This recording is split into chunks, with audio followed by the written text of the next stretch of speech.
And it seems like every time, I talk to other white folks in particular about issues of white privilege, all of a sudden, like every white person is from Appalachia. All of a sudden, they're all from the hollers of Kentucky. And their parents were hardworking miners in West Virginia, right?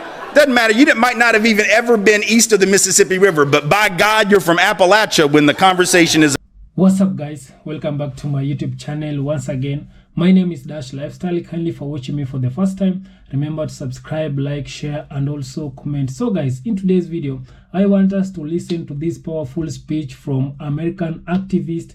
He gave a speech that left entire white community upset. So kindly guys, watch this video, then I'll be back with more. See a word like racism, we are talking about attitudes, yes. We are talking about ideology, interpersonal stuff, but we are by definition also talking about systems. And it's really in the systemic way that I want us to talk about the issue for two reasons. Number one, it's the way that we usually ignore it in the society. So we focus a lot on building tolerance and building understanding, and we should do more of that. There's nothing wrong with that. I think tolerance is sort of a weak word, but I guess it beats the alternative, right?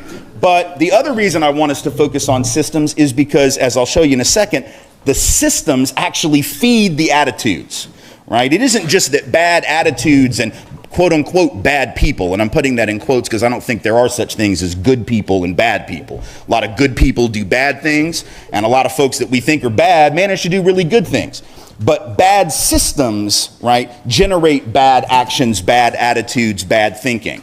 So I want us to focus on the system, both because we tend to underestimate its importance, but also because I think sometimes it's the precursor to the bad attitudes that we want to also address.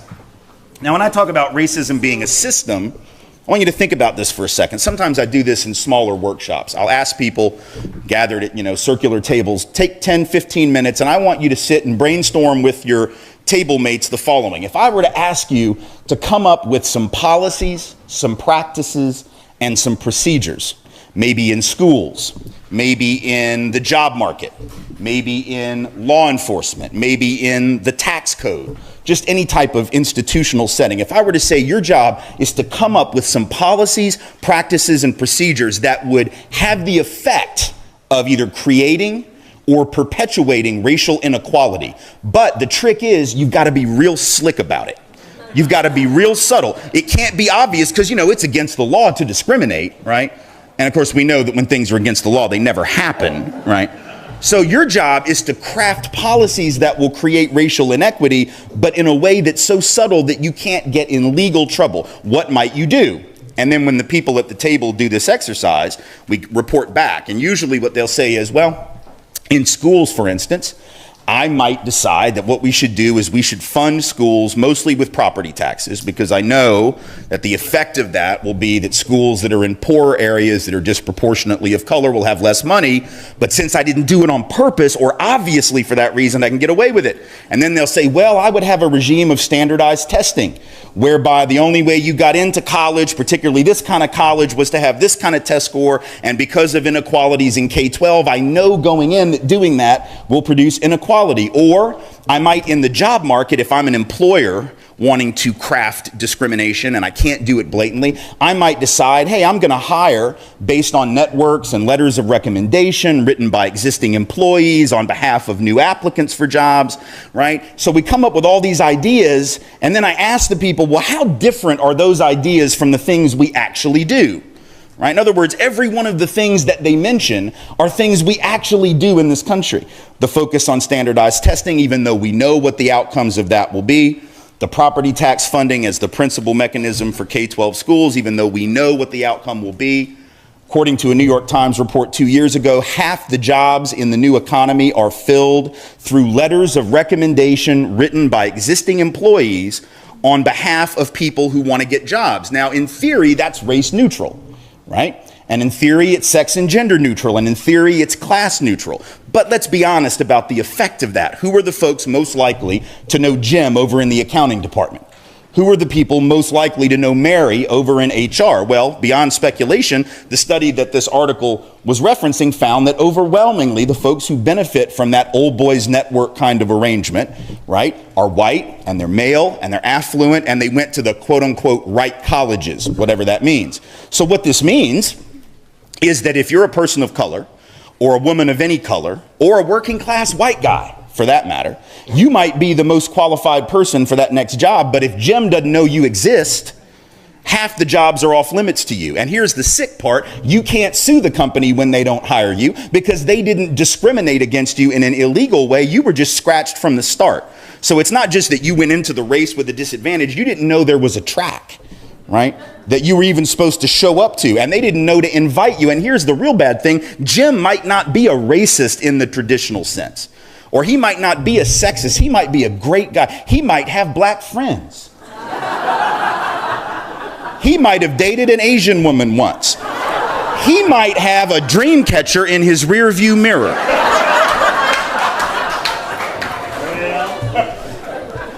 He might have gone in search of a sweat lodge. He might have done all kinds of things that mark him as something other than a bigot, and yet the reality is, even with the best of intentions, he is operating a procedure, networking, letters of recommendation, right, that has an effect that is no different than if he hung out a sign that said, no black folks need apply, at least for these half the jobs, no Latinos need apply, at least for these half, no women of any color for these half.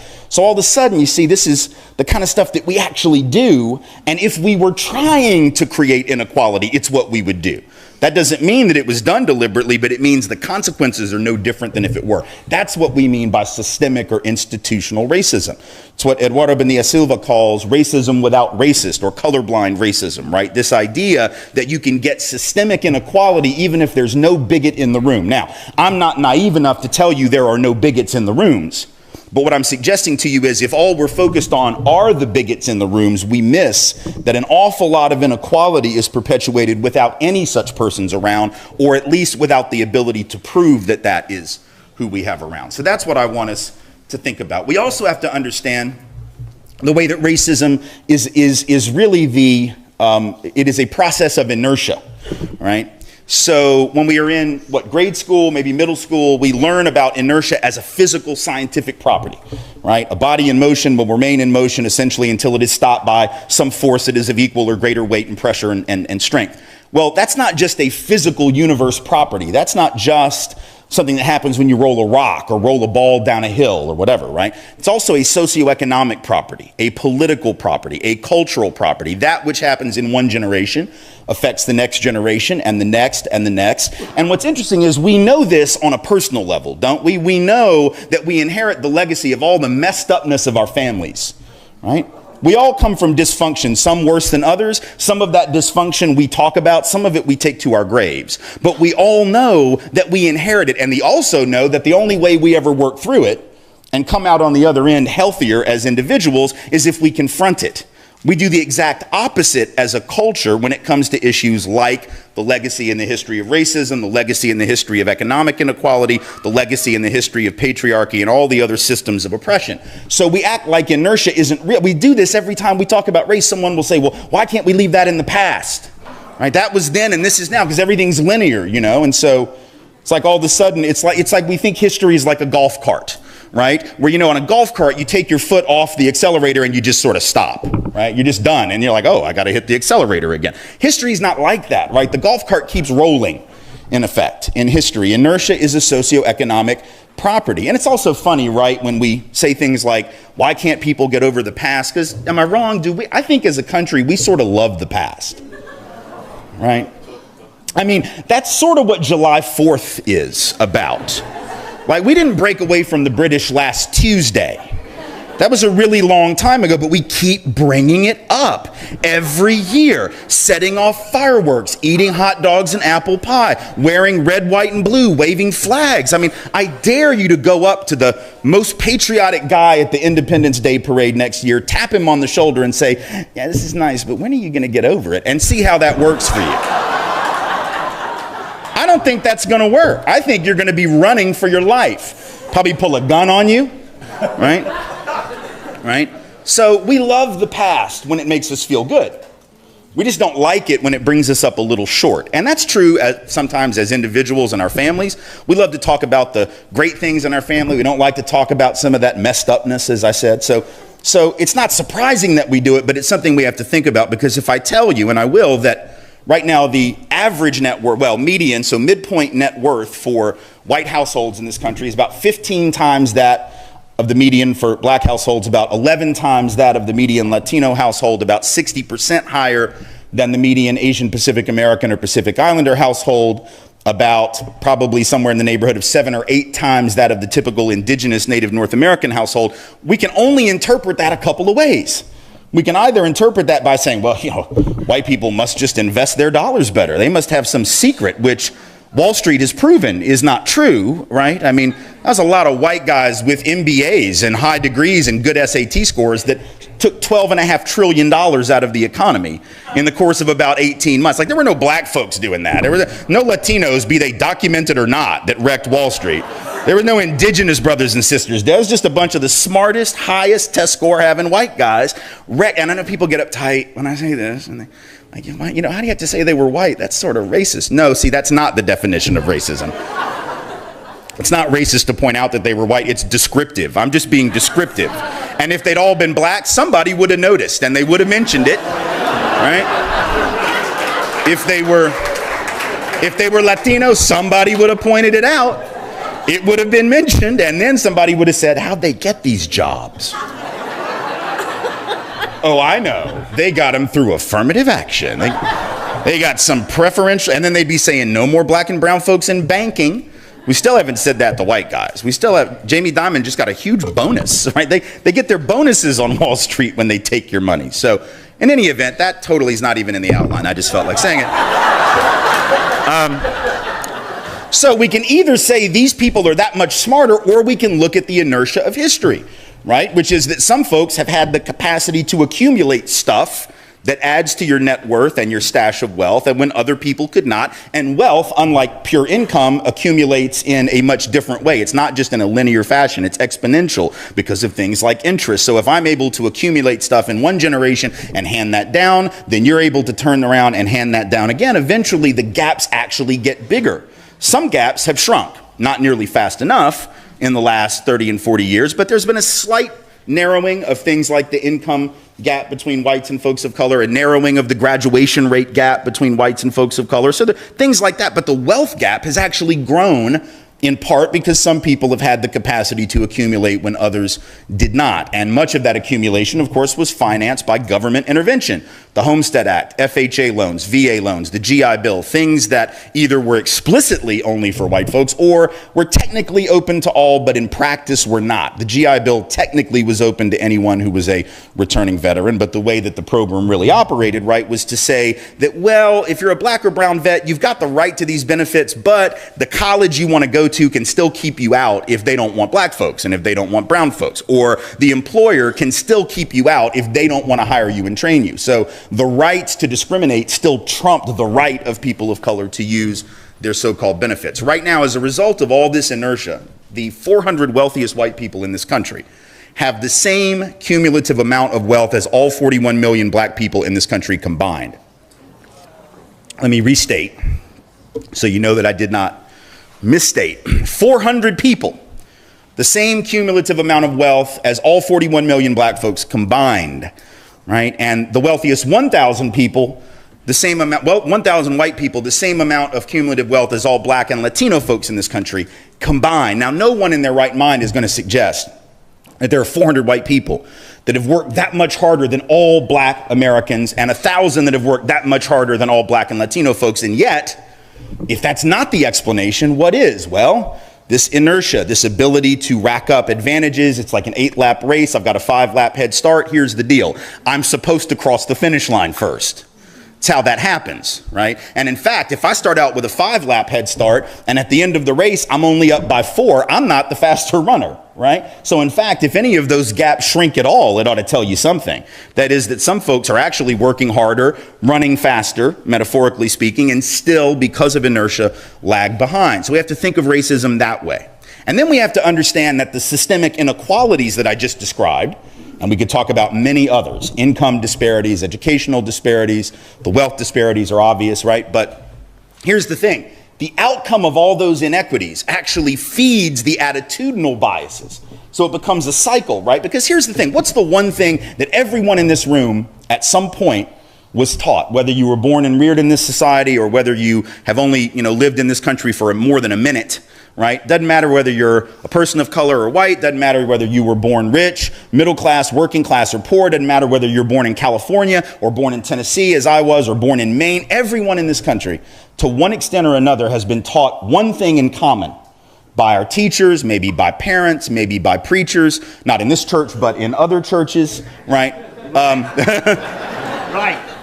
They've been taught the one thing. It's like our secular gospel. It's our creation myth as a country. And what is it? It's the idea, by God, if you work hard, you can make it, right?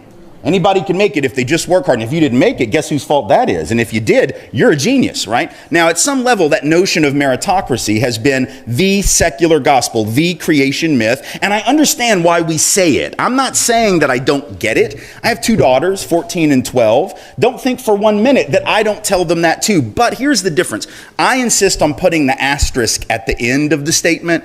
And it's an asterisk that the culture never wants to put at the end of the statement. The asterisk is the part that says, after the sentence, hey, you can be anything you want if you're willing to work hard for it, asterisk, bring you down to the bottom of the page. Hey, Ashton and Rachel, that's my daughter's names. Just so you know, if that's really going to be true, what Daddy just told you, what you need to understand is it's not going to be enough to work hard as the individuals that you are. You're also going to have to recognize that because you are women, there will be boys, men, and sadly, even some women who will view you as lesser because of that and treat you as such. Therefore, for what I told you to be true, you're going to have to work hard, not just as individuals, but with others collectively to deal with issues of sexism. Right? But we as a culture don't like to put the asterisk at the end because sometimes I tell people that and they say, well, that's bad, Tim. You're setting them up for failure and a victim mentality. No, I'm preparing them for the real world.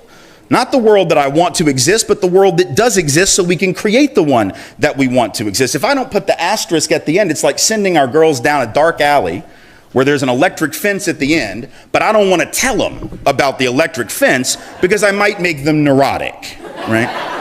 So it's like, oh, just run. No, really, it's fine. I know it's dark, scary, right? Yeah. I hear there's a fence. I don't know if it's electrified. Why don't we find out? What kind of father would I be if I did that, right? At some level, I have to tell them about the fence so we can figure out how to go under, how to go over it, how to blow it up, whatever. I blow it up metaphorically. I'm nonviolent. I'm just saying, right? We have to figure these things out, and the same is true, but as a culture, we don't put the asterisk. We just say, you can be anything. Now, what's the problem? What's the downside of that? Well, the downside of that is if you see all this inequality that I just described, and you see 400 folks with the same cumulative stuff as 41 million, and 1,000 folks with the same cumulative stuff as, probably 90 million people, Black and Latino combined, roughly, right? Or when you see, black folks with college degrees twice as likely as whites with degrees to be unemployed, even when they have the same education. Latinos with degrees, 50% more likely than whites with degrees to be unemployed. Asian Americans with degrees, 25% more likely than whites with degrees to be unemployed. If I see all that inequality and then I put it together with the propaganda that I was taught, which says wherever I end up is all about me, then it becomes almost rational, does it not? For me to then say, wow, I guess these people must really want it more. They must just work harder. These people down here, they don't work as hard. So even if I'm not a bigot, even if I was never technically taught to hate, remember that old commercial and the old slogan of the National Conference of Christians and Jews, which later became the National Council for Community Justice, or whatever they changed the name to back in the 90s, right? The NCCJ's slogan used to be, and it was sort of a riff on a line from South Pacific, right? But it was this idea you have to be taught how to hate. The thing I always didn't like about that phrase was that it was almost too simplistic, because it suggested that for you to have racism as a personal problem, you'd actually have to have a parent or a peer or somebody almost sit you down on their knee and tell you to hate this group and hate. What I'm telling you is the operative workings of the culture we share.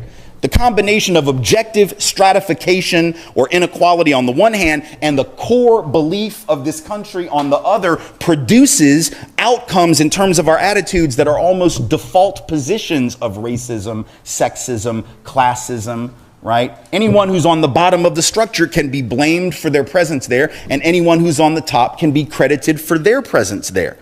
And so we are really going to have a conversation about how we interrogate that notion of meritocracy, because as long as that is the guiding principle, we are going to have a very hard time sort of piercing the veil. I mean, I tell this story a lot lately, and I think it's an important one. A couple years ago, I'm driving with our daughters to dance. They're both dancers, and we had just left school.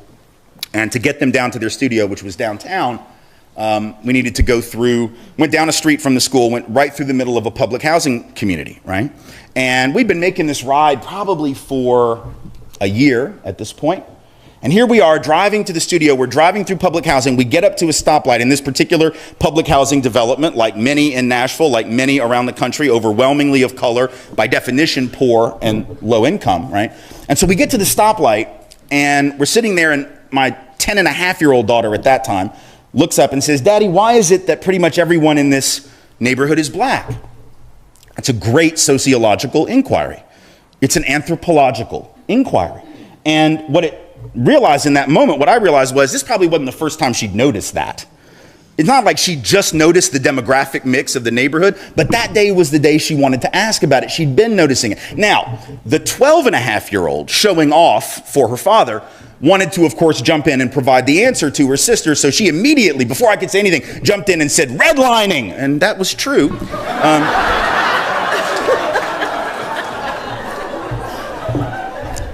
She does live in my home, and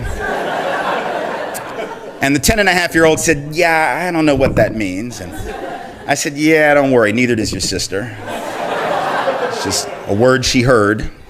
And it's true, right? The process whereby banks literally would draw red lines around neighborhoods and nobody in that neighborhood would get a loan. It didn't matter what their personal credit worthiness was, what their personal income or occupational status. It was just that they lived in a particular area. And so that, among other forms of housing discrimination, indeed was the reason why certain neighborhoods look like this and other neighborhoods look like that. So I answered the question, took about 2.5 minutes. It wasn't a long discourse, but it was enough to provide her with what? An explanation other than the default. Now, what happens if she never asks me that question? Or what happens if a child asks their parent that question and that parent either doesn't know the answer, doesn't know how to answer, is too concerned about, oh, how much do I tell my 10-year-old about oppression, right? See, I don't sweat that because they're in my house, they hear about that all the time and we just work through it. But how many parents really know the answer to that? And how many kids wouldn't even think to ask? And if they don't ask, the default position of my child is going to be what? Well, these people are here in a neighborhood where the infrastructure is clearly not as well apportioned as this other neighborhood because there's something wrong with them. That's why they live in that neighborhood and not that neighborhood. So we have to understand that sometimes our attitudinal biases come not just because somebody taught us to have those biases, but because just the normal workings of the system do it. Now, having said that, there's a lot of other things that do it too, right? Marketing works, right?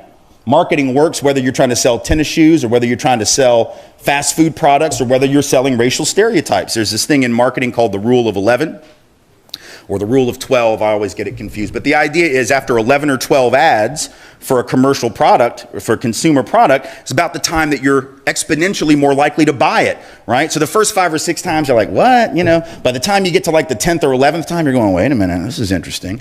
By the 12th time, you're running down to Taco Bell to get a Crunch Wrap at 6 in the morning. Something for which there was no lobby 5 years ago. Nobody ever wrote to the head of Taco Bell and was like, you know what we need? We need a taco wrapped up like a burrito, put an egg and some sausage in there and serve that to me at 6:30 in the morning. Nobody wanted that.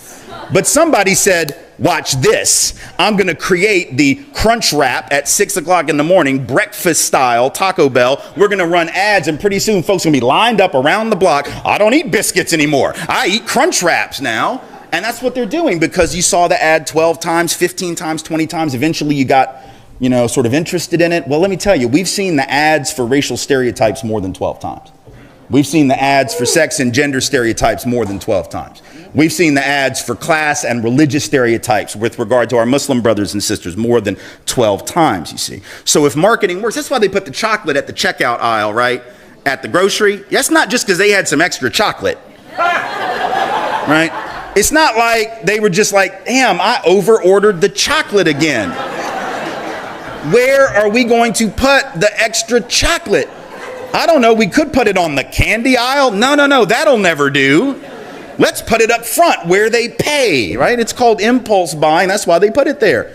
And if that works for shoes and toilet paper and soap and toothpaste, trust me, it'll work for other things. So A, it's the working of the society making us default to those conclusions. And B, it is the fact that there are all these things that we're taught in a million different ways since we're very small children. I do workshops where I ask people, take out a piece of paper, write down all the stereotypes you know about this group or that group or this group or that group. Never once have I had anyone in the workshop raise their hand and go, I'm sort of drawing blanks here.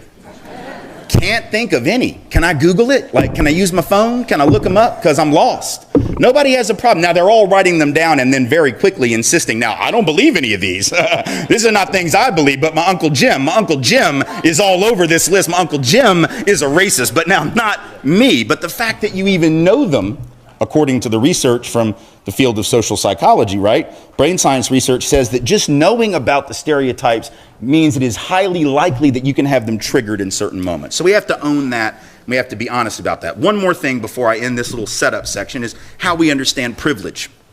Very important, right? We'll talk more about it as we go through the day. The problem, I think, we talk about privilege, people get tripped up on this because most of us didn't grow up wealthy. And we've been led to believe that privilege is just about money. Right? So I was joking the other day with some folks, and it seems like every time, I talk to other white folks in particular about issues of white privilege, all of a sudden, like every white person is from Appalachia. All of a sudden, they're all from the hollers of Kentucky, and their parents were hardworking miners in West Virginia, right? Doesn't matter. You might not have even ever been east of the Mississippi River, but by God, you're from Appalachia when the conversation is about white privilege. Now, I got folks from Appalachia, so you don't get to claim that unless you get to claim that. That to me, we take that very seriously in my part of the country.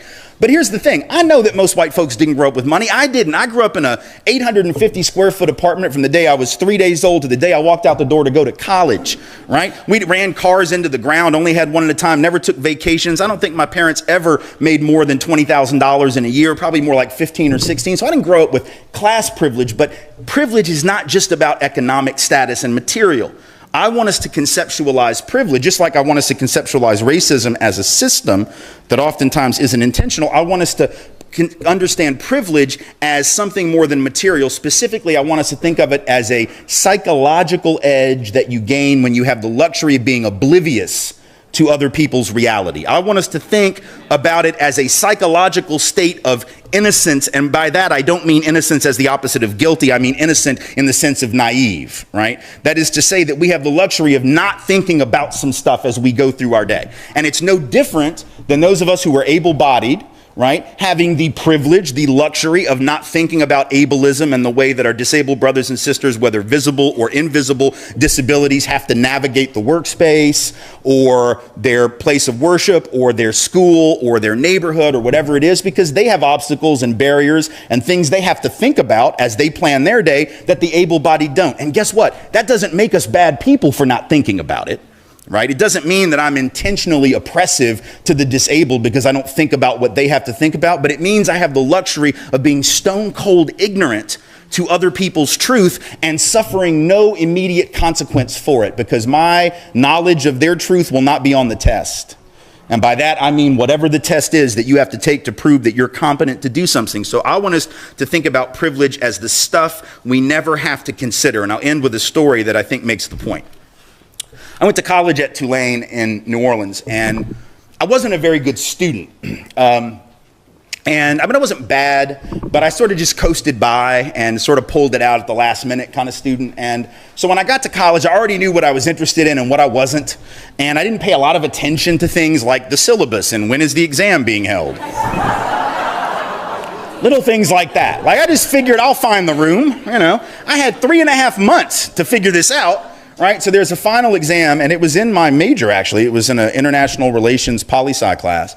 And I thought that the test was going to be at 1 in the afternoon. I'm sorry, at 1 in the afternoon. But actually, it was at 10 in the morning. So I show up at 1 in the afternoon. I sit down at my desk, and I'm looking around, and I'm thinking, I don't know who these other suckers are, but they weren't in class all year. I'm going to ace this. They're all going to fail. Meanwhile, they're all looking at me like, who is this dude? He hasn't been in this calculus class all year long. He's probably not going to do very well. So all of a sudden I realize my error when the professor comes in and is not the one I've been sitting with for the last 3.5 months. I look at the syllabus finally, and I realize my error, and I realize something even more frightening, which is, man, if I don't get a makeup, if I don't get a mulligan on this test, I'm going to lose my scholarship. We didn't have enough money for me to stay there without it. So this was a do or die kind of thing. And I'm going to have to explain to my parents why I failed out. I'm going to have to start over. I may have to withdraw from this school and go somewhere else. So I run to his office, and now I'm hyperventilating. I mean, I am emotional. I'm crying. I'm a mess, right? I get up to his office. I'm like, oh my God, Professor Davidson, I'm so sorry. I'm so sorry. And he could tell that this was not an act. Like, this was not just so I could get in 3 more hours of studying. He could tell that it was genuine. And he said, listen, tell you what, get yourself together, get some water, go over there in my office. You can sit down at that table. You can take the test. And so he's a nice guy, and he did the right thing, even though I didn't deserve the mulligan necessarily, right? And so I go and I sit down, I take the test. I ended up doing well, and all was fine. I was telling some friends of mine this, and these friends happened to be African-American males. And I was telling them this a few days later, and these African-American males were far better students than I. They had been better students in high school, both in terms of their grades, their SAT scores, everything. They were doing far better at Tulane. So I'm sitting there and I'm telling them, can you believe this? Can you believe I did this? Oh my God. And they're not saying anything. They're very, very quiet. And they're sort of looking at each other and looking at each other and saying nothing. And I'm just talking, totally oblivious to how they're processing this story. And finally, I'm like, guys, what's up? Like, you're not saying anything. And the one guy's like, man, I don't know if I would have done that. And I said, what, show up at 1 for a test at 10? He's like, oh, no, that's not what I meant. I definitely wouldn't have done that. No way I would have done that. No, I'd have read the damn syllabus on day 1. Trust that I would have not done that. But no, what I mean is, I'm not sure that I would have asked for the do-over. And his friends then all nodded in agreement, and they were all like, yeah, I don't know if I would have either. Keeping in mind, now these are better students than I. And I said, and it confused me. And I said, what do you mean? You would have just taken the incomplete or the F and taken it over? And they're like, well, I don't know for sure because it's never happened and it's not gonna happen. But I don't know, because you gotta understand, for me to go into that professor's office and admit that I made an error of that magnitude, right? I have to worry about how he views me, not just as the individual I am, but as the black male that I am. At a school where too often black folks and brown folks, male or female or anywhere in between on a gender fluid spectrum, are viewed as not deserving of space. He would have to think about not only how he would be judged as an individual, but as a member of a group, and what the impact of that would be on every other body of color that came through that man's class until the day he retired. And even though that professor probably would have shown him the same grace that he showed me, they could not take that for granted. That was the moment at which I began to understand what privilege was in terms of obliviousness, right? And the edge that gave me, the efficacy that gave me, the strength, the power, the resolve, the sense of self-determination and autonomy that it took to then go and ask for the do-over, knowing that the worst case scenario was he was going to say no and say, well, you know what? Tim Wise wasn't qualified to be a student at Tulane, not white guys. What are we going to do with them, right? So I'll leave it at that. We'll have a wonderful day. We're going to do a lot of learning, a lot of building. Just wanted to frame that for you. Thank you all again so much. So guys, I hope you have watched that video and listened to that speech from American activist. He has come out and revealed the hidden truth about United States. And also, I've been telling you that in United States, the system, it has been designed for you to work and work and work. So the United States, they have made their system to both black people and to both white people. It is like a slavery plantation farm. For you to have that good house, you will work for it. For you to have that good car, you will work for it. So they've made their system that tells you that if you want to live well, you need to work harder. And people, they are working hard. And also some of the people there in United States, you might find them, they are having more than 2 to 3 jobs, because they believe if you work very hard, you will achieve this, you'll be living your dream. You'll be having this good car, you'll be having this house. But they don't know that this system, it is like a slavery plantation farm. And also they have been lying to both black and white people, but the system, it is now favoring the white folks. It is not favoring the black folks. I can tell you by doing this statistic, you can go to the to jail. You can see the numbers of the people who have been jailed in United States. Majority of them, they are black folks. And also you can see how these people, they have made the black folks, they are getting more money towards through the black folks, because when a black person, a black American, he or she has done something wrong, he cannot just be allowed to go even with without paying anything, without any penalty. So but when the white folks, he has done just a small mistake, they will let him or her go. But what about the black folks? He cannot go without paying. So this is to tell you that the system there, it has been designed to also to collect more money from the black folks, and that's why we can see how the black people, they are being given less opportunity, how the black people, they are being treated, they are being oppressed in America. So this American activist, he has come out also and tell us about the races. These people, they are the ones who brought all this race thing, because they told us that everything which it is bad, it is being associated with black person. Everything which it is good, it is being associated with the white person. And up to date, it is still exists, this racial thing in United States. Majority of the black Americans, they are getting jobs according to the colors. You can see how the black Americans, they are being treated. Majority of them, they cannot do a certain job. A certain job, it is for the white folks, but they have left a certain jobs to the white folks.